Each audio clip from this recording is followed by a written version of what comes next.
So let's talk about hard work. There's this battle that happens on Twitter a lot between should you work hard and should you not? Like David Hauser's on there saying it's like you're slave driving people. And Keith Rabois is always on there saying like, no, all the great founders work their fingers to the bone. And they're talking past each other. First of all, they're talking about two different things. David is talking about employees in a lifestyle business, which is fine.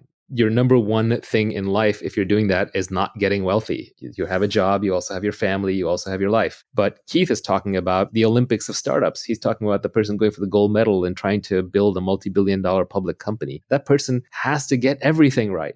They have to have great judgment. They have to pick the right thing to work on. They have to recruit the right team, and they have to work crazy hard because they're basically engaged in a competitive sprint. So if getting wealthy is your goal, you are going to have to work as hard as you can. But hard work is absolutely no substitute for who you work with and what you work on. What you work on is probably the most important thing. Finding product market founder fit, to expand on Mark Andreessen's definition, he came up with product market fit, but I would add product market founder fit, which is how well you are personally suited to that business. The combination of that three, that should be your overwhelming goal. And you can save yourself a lot of time if you pick the right area to work in. Picking the right people to work with is the next most important piece. And then third comes how hard you work.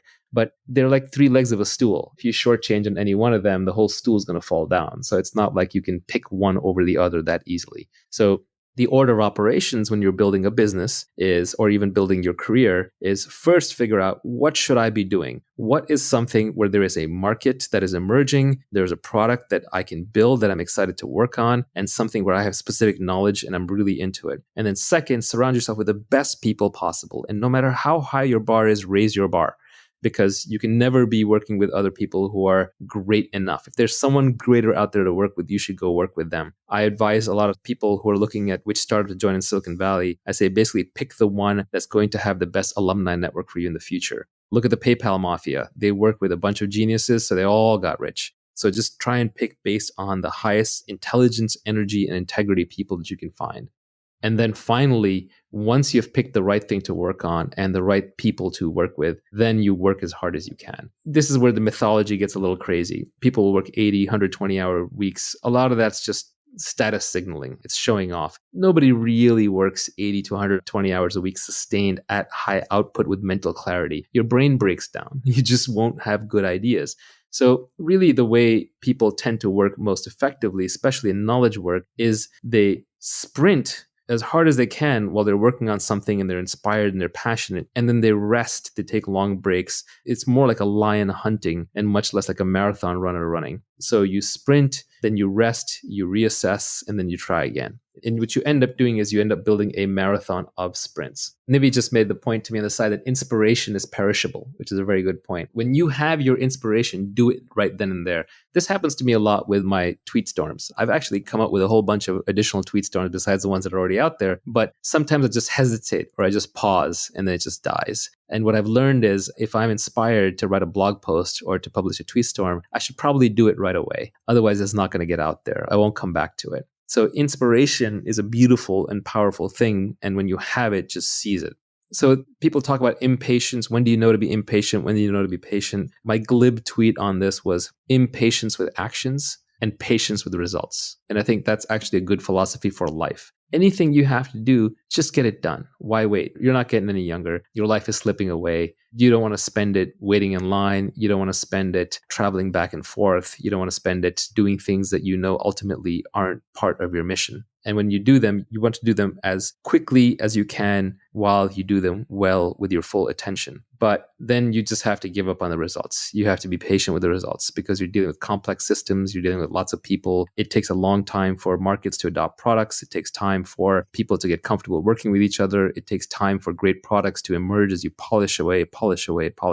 So impatience with actions, patience with results. And as Nivi said, inspiration is perishable. So when you have inspiration, act on it right then and there. If I have a problem that I discover in one of my businesses that needs to be solved, I won't sleep until at least the resolution is in motion. And this is just a personal failing. But if I'm on the board of a company, I'll call the CEO. If I'm running the company, I'll call my reports. If I'm responsible, I'll get on there right then and there and solve it. If I don't solve a problem the moment it happens, or I don't start moving towards solving it the moment it happens, I have no peace. I have no rest. I have no happiness until that problem is solved. So solve it as quickly as possible. I literally won't sleep until it's solved. Maybe that's a personal characteristic, but it's worked out well in business.